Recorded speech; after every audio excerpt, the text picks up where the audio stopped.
But let me introduce myself. My name is Connie Rosas Nájera, and I'm the director here with the High School to University Programs and Testing Services. And some of you have touched base with me regarding either testing services or concurrent enrollment. Before we go on, let me just have a show of hands. How many of you are returning counselors?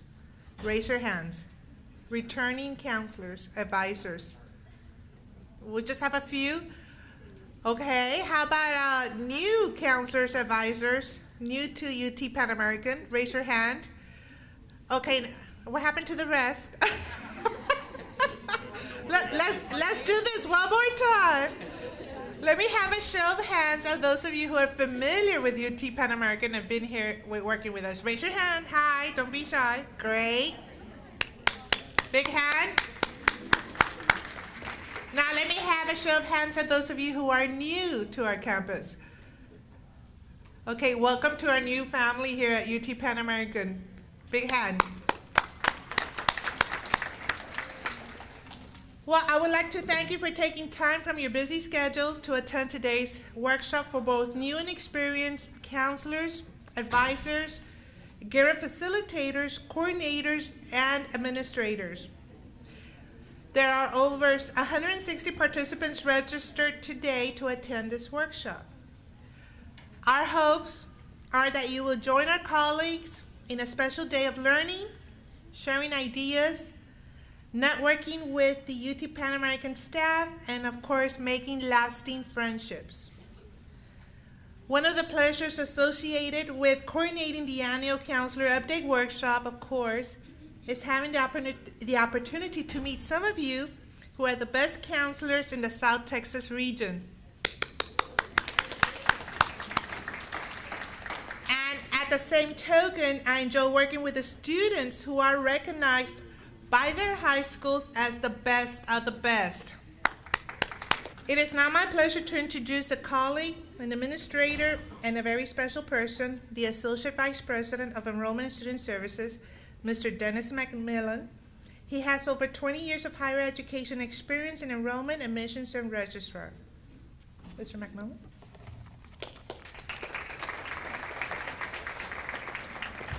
Thank you, Connie. 20 years of experience was kind. I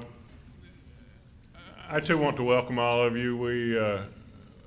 We share a mission in terms of working with the youth of this area and trying to help them in the pursuit of their education, and it's not always easy. And that's one of the ideas that we discussed in preparation for this particular conference. I know that in your schools there are a lot of issues that you have to deal with, and many of those are brought on by the kinds of rules that you have to follow in the public school system.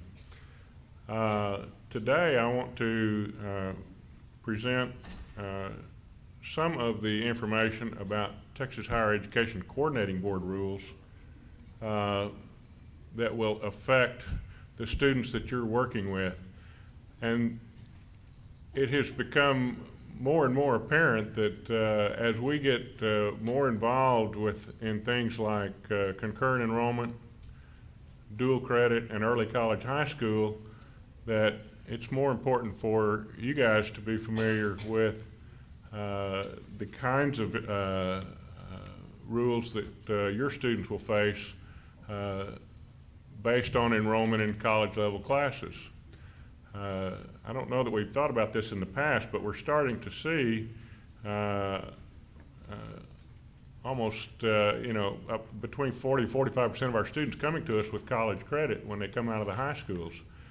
And the way they earn college credit and the way they accumulate college credit is governed by a set of rules that you guys may not be all that familiar with, and we thought we would try to give you a little exposure to that today. I will go over some of these, and then in the breakout sessions, the presenters will talk about in a more hands-on fashion, in a case scenario fashion, how these rules affect your students when they transition from the high school to higher education. The first one I want to talk about is a rule that's been around for a few years, and we call it the three-peat rule. The legislature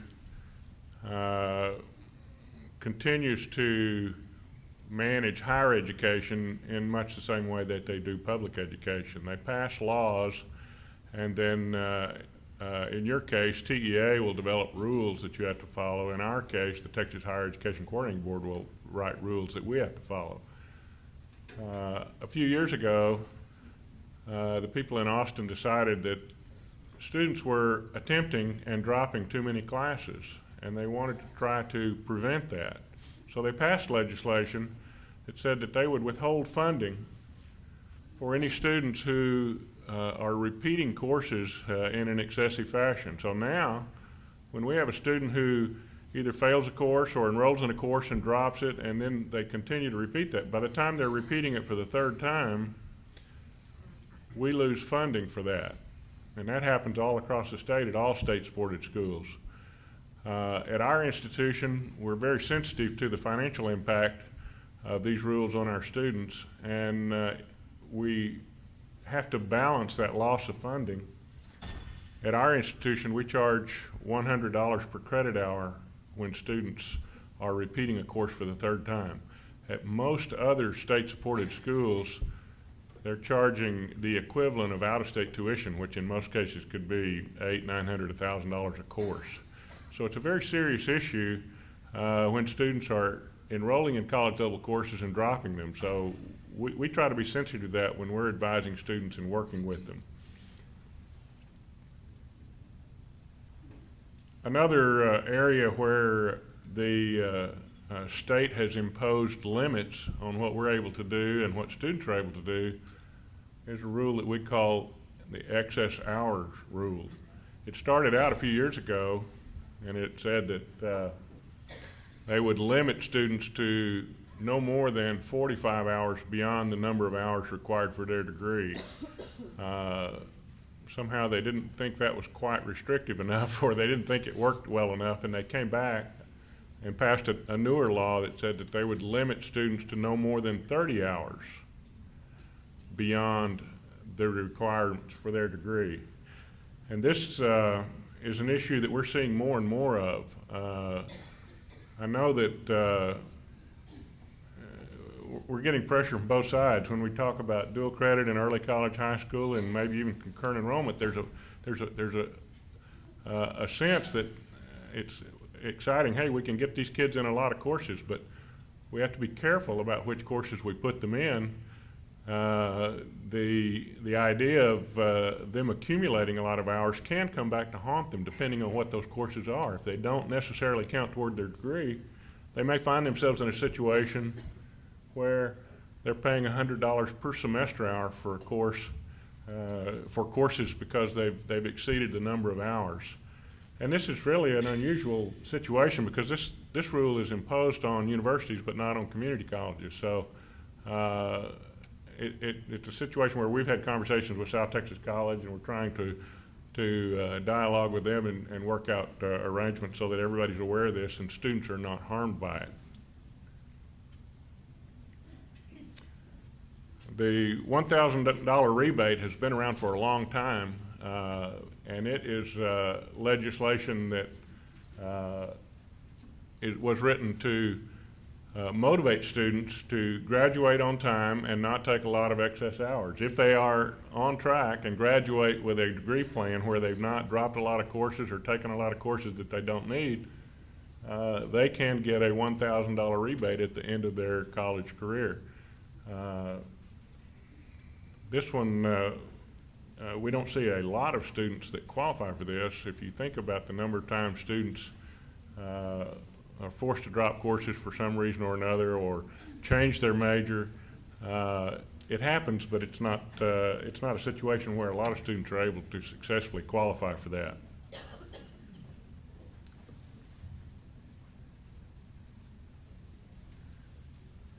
The core curriculum rules were put into effect probably about 15 years ago, and the idea was to identify a group of courses that would be common to all college degrees, and then students would not be caught in a situation where they take courses here and then move to another university and not be able to transfer those courses. The rules are written in such a way that every university will identify a common set of courses. It's the basic courses: government, history, English, math, and that common core is guaranteed to transfer to any state-supported university. If a student completes a core at South Texas College or UT Pan Am or anywhere, that block of courses is guaranteed to transfer.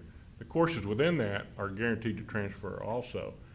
The difficulty with that is all of these core curriculum models are a little bit different, and I can't imagine how difficult it would be to be in your situation. You're talking to a student and they say, hey, I want to go to Texas A&M, and they've already enrolled in college algebra or whatever. College algebra will probably not be required for students at Texas A&M in a lot of degree programs, or maybe not even in their core. They may start with something like Calculus 1.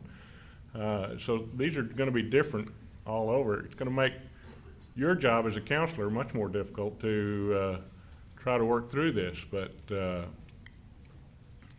the core curriculum concept is mandated by law. It's in place everywhere.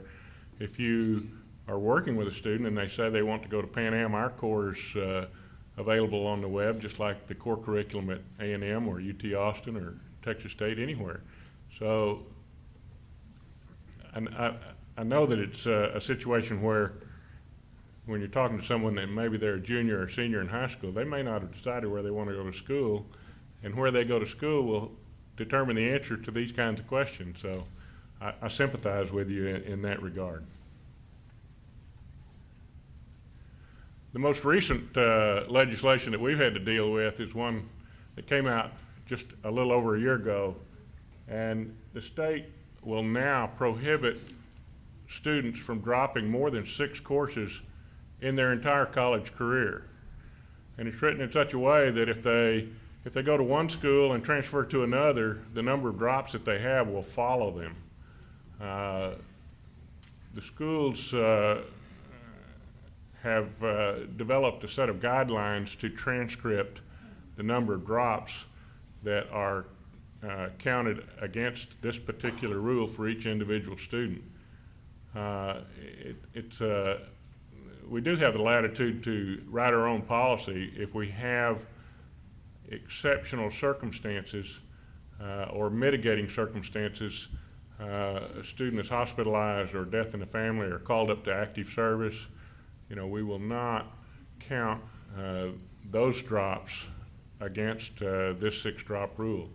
Withdrawals will not count against the 6-drop rule. But this is another situation where the legislature has mandated a set of rules that we all have to deal with and try not to penalize our students. The current legislative session that's going on, what we're hearing is this does not have the penalty of loss of formula funding, but I think that's being discussed, and that may result in universities having to charge a surcharge for students dropping more courses, but I don't even want to think about that. Anyway, these are some of the things that we have to deal with as we work with students at the university level and advise them, try to work them through their degree plan, graduate them on time. And as I mentioned earlier, these are the kinds of things that will be talked about in the breakout sessions, and you'll be able to ask questions, talk about individual case scenarios. So just a few things for you to think about. At this point, I'm going to turn the podium over to Dr. Maggie Hinojosa, our Associate VP and Dean of Admissions and Enrollment Services. She has a lot of valuable information that we look at all the time, and it's the kind of things that will give you some valuable insight about the students at your school and the schools in this area. Maggie Hinojosa. Thank you. And you can tell what kind of student I was, right? Just a little ADD there. Before I go on, there's something really exciting going on that, well, at least for me, and I'm hoping that maybe I can make a deal with somebody. There's some door prizes over there that I don't qualify for. And there's this little bear that I really, really want. So whoever gets it, I'll talk to you afterwards, okay? But you have to stay, because we're doing the big door prizes at the end, and Connie will probably go over there. But there's some really nice ones, and yeah, I really want the bear. We decided to do something a little bit different, and Dennis and I talking about what we would go over, and especially because we were hearing from some of the counselors who come to our fall workshop that you were perhaps thinking that maybe this was the same as a fall workshop. You know, we wanted to make sure that this was different. And in the fall, we're a little bit tight on time, especially because we have sponsors and it's the time for ACT and SAT, the College Board, to come in and get a chance to speak to you. So we don't have a lot of time to go over, per se, UTPA data and very specific information. And Connie came up with this idea to add some things to her concurrent enrollment program, and we were very thankful for the opportunity to do that, because we don't always have the opportunity to speak to you all as a big group, and more specifically to give you information that happens after your students get to us that we think is extremely important. More specifically, you probably know a lot about, okay, what does it take to get in, but how do we get to that? Do we just, kind of get numbers out of the sky? Well, I'll tell you, we have some people who like to do that, but we don't. And how do we really get to know what our students are doing, how they're doing? And I'm not sure that you all realize what they do in high school, how much it impacts what they do in college. And so we took a little bit of a different approach this time around, and we're going to talk a little bit about numbers and data. And you're actually going to get to compare yourself to other schools. I was with Dr. King last week in El Paso. Sharon was with us from Mission, and we had Anaisa from La Jolla with us too. And we had a conversation on how, sure, we may give you some data on your specific students, but we don't necessarily tell you how you compare. Because sometimes, we don't want to be in a position where we may hurt some feelings or something like that. But you know what? When it comes right down to it, we're all in this together, and we're a team. And the bottom line is that we have over 40% of our students in the Rio Grande Valley who do not go to college. And then on top of that, we have another large percentage that never finish, not an associate's or a bachelor's degree. And the bottom line is that all of us together as a team have a job to do to educate the Rio Grande Valley. And that's what we're here for. So we're going to take a look at the data, and it may not be a lot of fun for you, but I think we're going to put a little twist on it so you can see the good, the not so good, and what we're going to do better. So we'll talk a little bit about what the data means, how we can better help our students, and how we can work together as a team. So the next slides is just information. Okay, and on Tuesday, I guess it was, Connie gave us a list of all the schools that were here. If there is a school that is not listed, let us know, and we can run that data for you and get it to you. But everybody that had registered for this workshop by Tuesday, their school is in here. Okay, now you'll notice there are some schools, Jimmy Carter, Juarez Lincoln, and where are we? La Sara. There is no information for those schools, well, obviously because the two La Jolla schools are brand new, so we don't have specific data for them. And La Sara, I think also their high school just started not too long ago as well. So what you're seeing is fall 2006 data, okay? And the reason, does this have a pointer? Okay, it doesn't. Anyway, the reason we used the class of 2006 is because we wanted to be able to show you future data. If we used this past fall 08, we couldn't give you a lot of information. One of the most important things to know is, and Debbie's going to go into a little more detail about our new admission requirements for this fall. But I got here 3.5 years ago, and I was the lucky one that came in July, and that August we were having our first admission standards, and the number of calls that we received from counselors and parents that said, "What do you mean you're not letting my son or daughter in? Are you really serious?" was just amazing to me. So now everybody, I think, pretty much realizes that we do have admission standards and that we mean serious business. And the whole point is not that we want to let a group of students out. That is not it. The point is that we want our students to be successful. And that when we do have standards, and you all know this as educators, that when you set the bar, most students are going to reach that bar. And we have to set a bar for ourselves as well. So it's much a standard for us as it is for them. But again, we just didn't sit around and look and see what other institutions were doing and what their requirements were. We looked at our data, and we also looked at national data in the sense that we were one of the only institutions in the country that when our admission standards were set, they were set to only look at a test score. And I think we all know in this room that test scores aren't necessarily the best indicators of success for a student. So we went back several years and took a look at who were our students that were retained. And as you all know, retention for us is a good thing, okay? Because it means we keep them from one year to the next, and hopefully they're increasing in the number of hours that they have, so they're actually going from a freshman to a sophomore to a junior to a senior, okay? So we looked at who were our students that we were retaining and in essence were eventually graduating. What were their class ranks and what were their ACT scores? Okay, and we figured out that on average, a student who had roughly between a 16, 17 and was in the top 33% of their class was going to do well. Something else that isn't being talked about a lot, but we're starting to talk about it. And we're starting to talk about it not just at a local level, but at a state and a national level.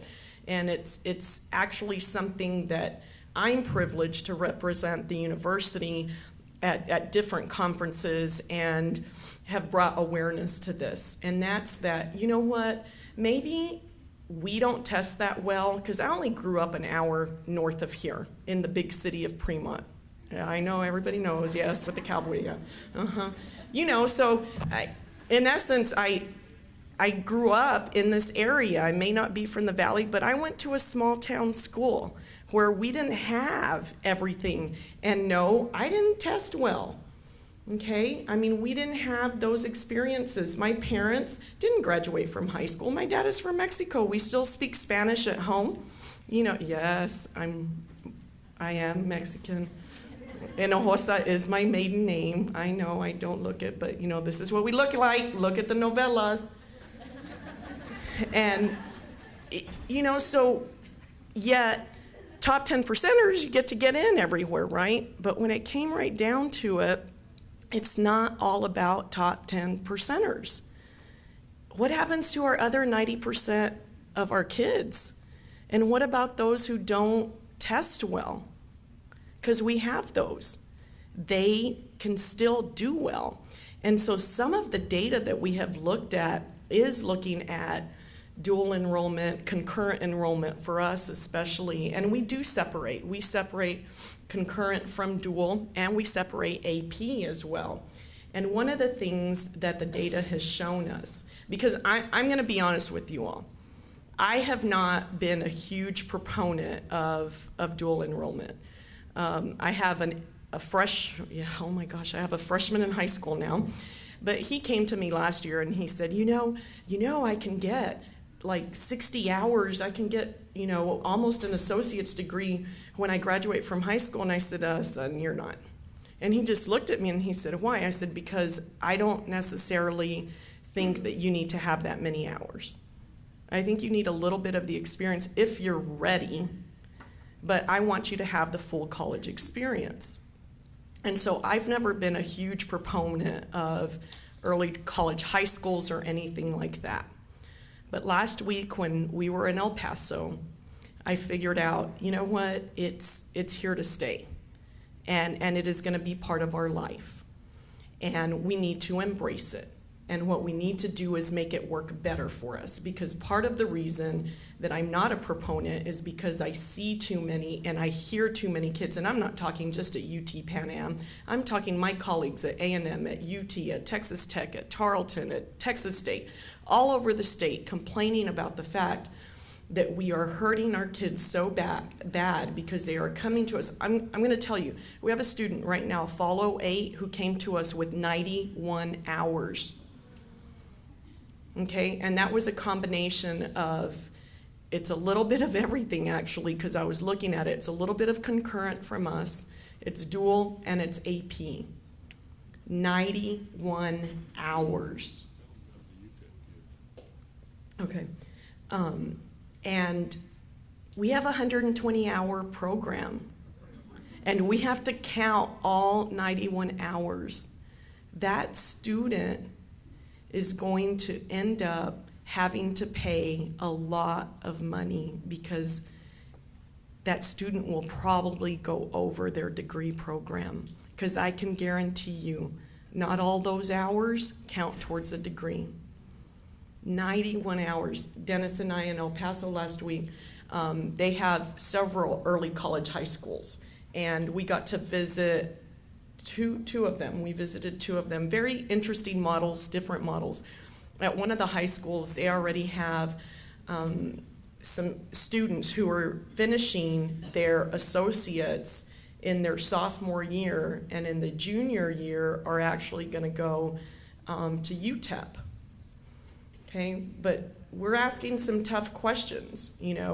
What degree program are they going into? What, which classes should they really have?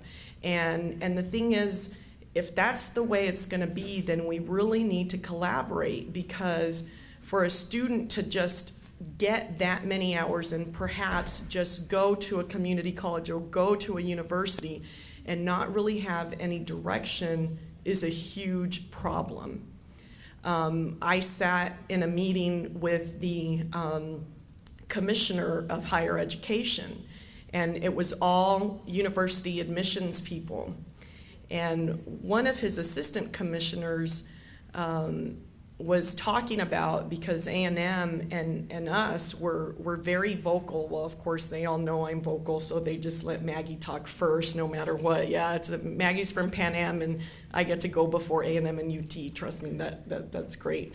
But we were talking about how in engineering, especially, and A&M was saying how a lot of the courses that the students are taking are not going towards their degree plans. So you need to be very, very careful when you get beyond the basic English and things like that. But on a good note, because I told you it wasn't going to be all bad, right? On a good note, what does the data tell you? Because you're going to see that not only did we give you average ACT and class rank to show you where we came up with, because we're going to a 17, you automatically get in, a 16, you're in the top 25%, and a 15, you're in the top 33%. And you'll be able to see just with the few schools we have and just with the Follow 6 class how that's an average. But in addition to that, the data we gave you is a percent that come to us with prior college hours. Because in running it, we put in, okay, what about students who are coming to us with hours? And what we figured out is that when it comes right down to it, you can have a 15 be in the top 40 some odd percent. I will tell you, if you're in that top 50% at a bigger school, smaller schools are a little bit different, okay, but at a bigger school, and you're in that top 50% of your high school class, you struggle a bit. But if you have even a 15, let's say, and you're in the top 40% or so of your high school class, and you've taken at least 6 hours in concurrent enrollment, which means you came to our campus, sat in our classes, and we're talking just a basic English or a basic college algebra, you do very well and you are retained. And so as much as I worry about what are we doing to our kids, are they still really kids, the bottom line is that some exposure is good exposure. And so what we have to do is make sure that all the exposure is great exposure. And that's why we gave you that data.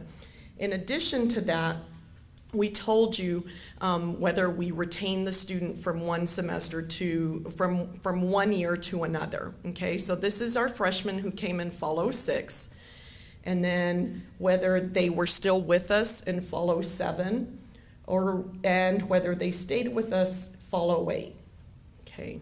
First of all, these numbers are something to really, really be proud of, because the national average, I know we hear the A&Ms and the UTs, they have 90% retention rates, okay? But come on, they get all the top 10% students, in a way they don't have a choice. But we get all of us. Think about it. I don't know where you were, but I sure know where I was. And we get all of us. And guess what? We still become productive members of society sometimes. and the national average is about 50%. And look at ours.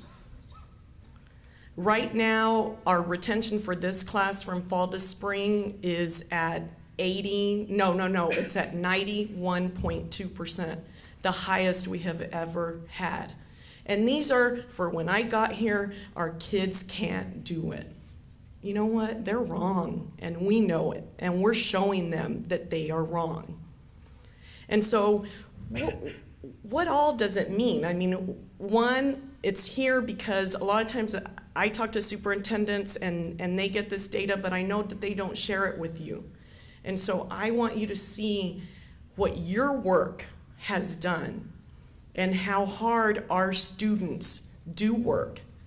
And as counselors, what a valuable role you play in the continuing life of a student.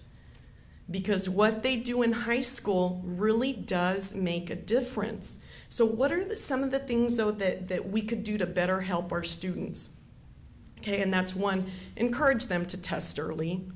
I know some schools are putting a college-type preparatory course in their senior year, but really what should happen is they should take the ACT or SAT. Now, mind you, we just convert everything to ACT so that we only look at one set of numbers, but there's SAT scores in here.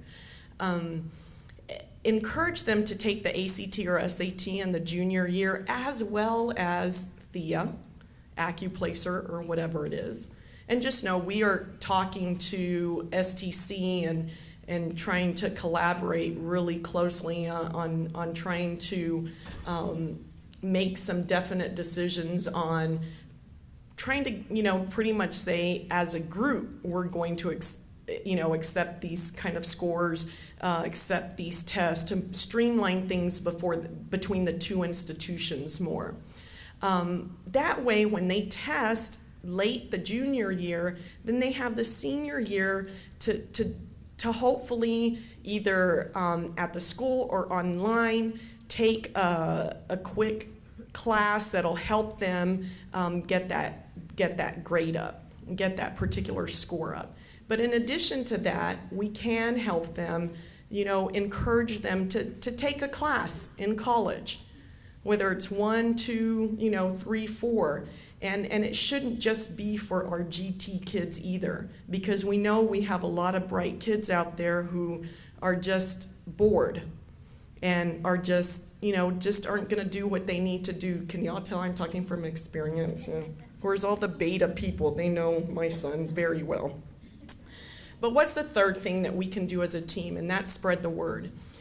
And from my perspective, I want you to know that you have the support of this institution, and that we don't just go around the state or around the country and talk about Pan Am.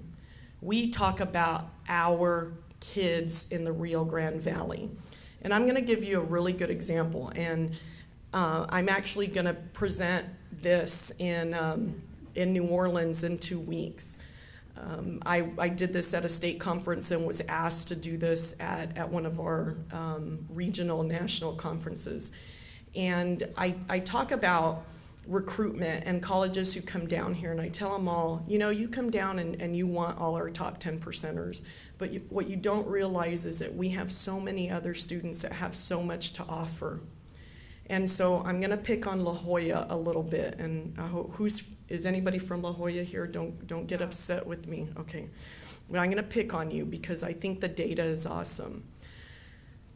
Nationally, well, in the state of Texas, La Jolla ISD doesn't necessarily have the best averages in the ACT. Their ACT average, it runs between a 15 and a 16, and that's taken from ACT data.